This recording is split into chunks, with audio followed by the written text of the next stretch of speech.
What's going on, everybody? It's Jason Frausto for TennisUnleashed.net, and welcome to part 2 of our Wimbledon Final match analysis between Roger Federer and Novak Djokovic. If you want to see our exclusive analysis, make sure you stay tuned because it's coming up next.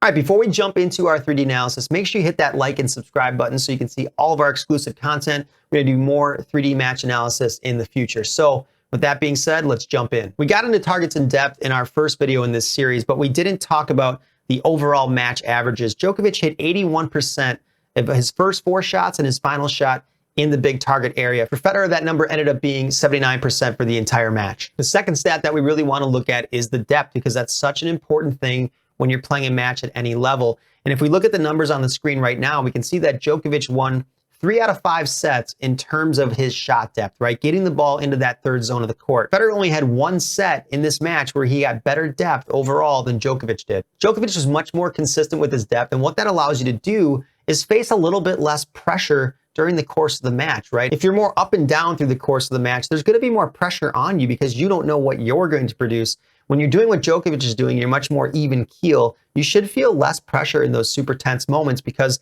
you've been consistent throughout the course of the match with your targets and with your length. And now let's get into that 3D analysis. We're going to look at the 2 match points and see if there's anything that Federer could have done with those 2 match points he had on his serve to win this match. So we have the first 3D analysis point up, and there's a couple things that we want to note here. The prior 2 points of this, Federer's up 40-15. It's 8-7 in the 5th set, and he's serving for the match. And something that you want to note is the 2 previous service points to this, he hit aces, and both of the ace placements were up the tee on first serves. And on this point, he missed the first serve down the tee, so he was going 3 serves in a row down the tee. So what he does on this particular serve is he mixes it up and he decides to go wide on this second serve to try to surprise Djokovic, right? Let's see what happens, and let's see some things that we can break down here. The first thing that I want to note is that we have a separation tracker here right in the middle. So we can see at the point of contact, they're about 80 and a half feet apart, somewhere around there. Djokovic is going to move inside the baseline here to take the ball in zone 3. And you can see that he's closed the gap by about 4 feet. And what he's trying to do is he's trying to take Federer's time in this situation because it's a second serve, right? And Federer, what he wants to do in this situation is obviously react to that return and see if he can apply pressure. He's up 40-15. He's got double match point. Let's see how this kind of unfolds with Djokovic taking the return from zone 3, closing the gap, and trying to take Federer's time away. And we can see, if we go back to our part 1 video, this is the mistake that Federer makes in this situation. He's determined here that he's going to hit a forehand. He's set up for a forehand like this. He's kind of cocked and ready and loaded before Djokovic really even hits that return. He's determined he's going to hit a forehand no matter what. Djokovic doesn't achieve the depth that he probably wants to hit on this return, so he finds zone 2, but he does have some pretty good pace on this. It gets on Roger pretty quickly, so the depth maybe isn't as important in this situation. Federer decides he's going to take an inside-out forehand, and the things that we notice are the things that we brought up in the first video with Federer electing to go around so many backhands to hit forehands, right? The first thing that we notice is Federer's feet are close together, so he has poor balance. We also notice that besides the base being close together, he is a little uncomfortable and he's a little jammed in this position. His elbow is really, tighter inside his body, and the racket isn't as extended away from his body as he normally would be when he's comfortable on his forehand. So again, by forcing himself into a forehand and running around this backhand, he's actually put himself in a really tough position. Djokovic's quality return also affects this, but let's see what happens here. He's jammed, he's off balance, poor base, and he decides to go for a small target, and he misses the ball wide. So that's 1 match point down, right? So again, let's look at the mistakes that Federer made. Djokovic here, great job getting in zone 3, applying pressure by taking time. Doesn't quite get the depth that he wants. He finds zone 2, but he gets good pace on it. If Federer elects, instead of taking a backhand here, elects to take an inside-out forehand. We know that he ran around his backhand 42 times in this match to hit forehands. About 2/3 of those, he was off balance in a poor position. This is one of those examples, and it cost him here on a match point, right? He goes for a small target on top of being off balance. He probably figures it's 40-15 on the scoreline. What do I really have to lose here? I have another match point. I've just served 2 aces in a row before this. Unfortunately for him, this risk and this calculation were wrong. he blows the first match point by taking a small target off balance with a forehand when he probably should have just played a backhand, taken time, and then tried to finish with something on the next shot. All right, so now let's look at the second match point using 3D analysis, and we want to talk about some important stats. The 3 points before this, on Rogers' first serve, he went down the tee with every single one of those. He missed it on the third point, so he ended up hitting a second serve, but his intent was tee, right?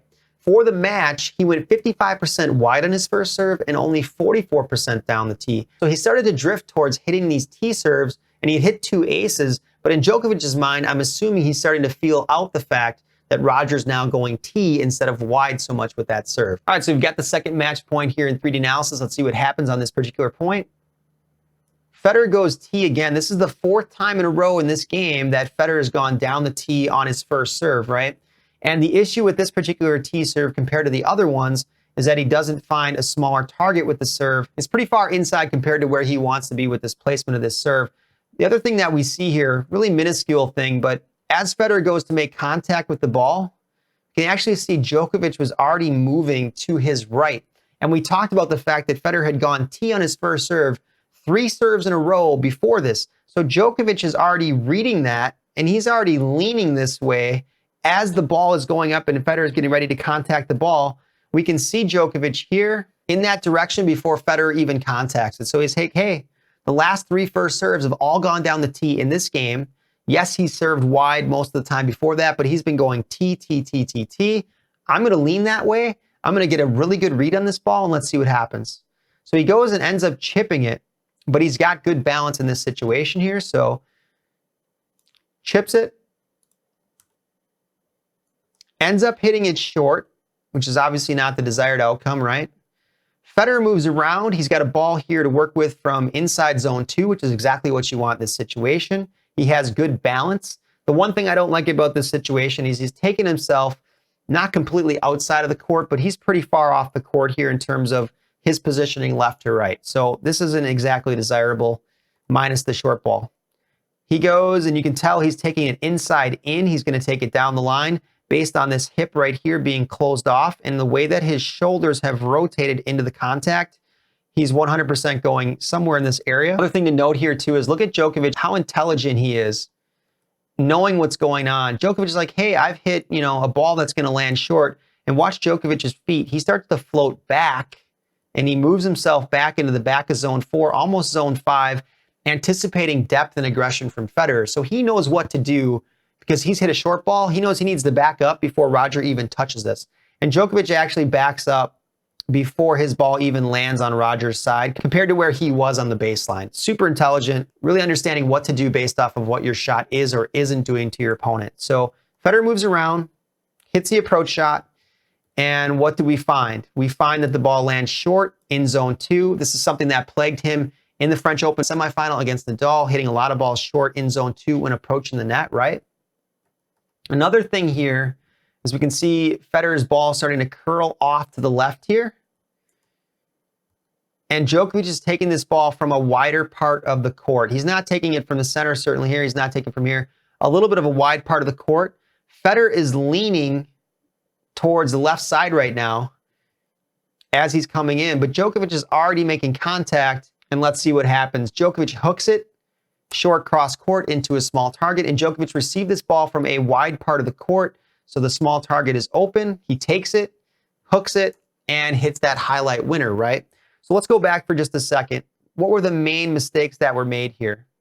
1, Federer had hit his last 3 first serves in a row down the tee. Despite that fact, Djokovic still ends up hitting the serve return short. But Djokovic knew that tee serve was coming, and he was already moving in this direction before Federer ever made contact. He read it, he knew it was going to happen, and he knew the pattern that was kind of going on at that point. Djokovic, despite this, accidentally hits that return short, right? I highly doubt he wanted that to happen.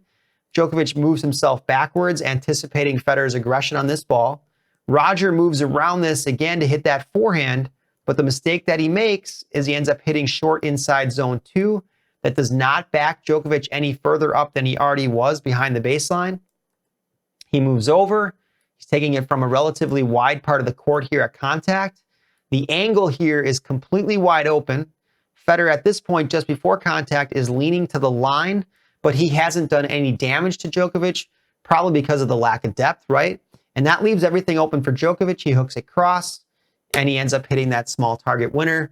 You got a momentum shift, and from there forward, Djokovic was definitely in a little bit more control overall. And the last thing we want to look at stats-wise for this match is what I like to call total aggression. So it takes your damaging shots, your winners, forcing your opponent into errors, and your total aces, and it adds them up into one category or a total number. And Djokovic actually hit more total aggressive shots in this match than Federer did, believe it or not. If you add those numbers up, Djokovic was at 275 for the match, and Federer was at 268. And part of the reason for that, too, is Djokovic's ability to handle Federer's aggression. So when Federer was getting aggressive, Djokovic has remarkable defensive skills where he's able to get depth off of really tough balls. And that kind of nullifies a lot of that aggression from Roger too. Balls that might do damage against other opponents weren't doing damage against Djokovic. All right, so that wraps it up for part 2 of our Wimbledon 3D analysis between Roger Federer and Novak Djokovic. You can see the mistakes that were made on those 2 match points. Those are the things that cost Federer at the end. Those are pressure-filled moments, but those are mistakes that you can't make at that point in the match. So that wraps it up for our Wimbledon analysis between Roger Federer and Novak Djokovic. Remember, again, if you like this video and you want to see more content like this, smash that like and subscribe button below. Also, if you want to see exclusive stats and analysis on the best players in the world that can instantly improve your singles game, visit tennisunleashed.net and check out our singles shot selection and core position course, where we have exclusive research and data that can help your singles game instantly. I'm Jason Frausto for tennisunleashed.net. I'll see you next time.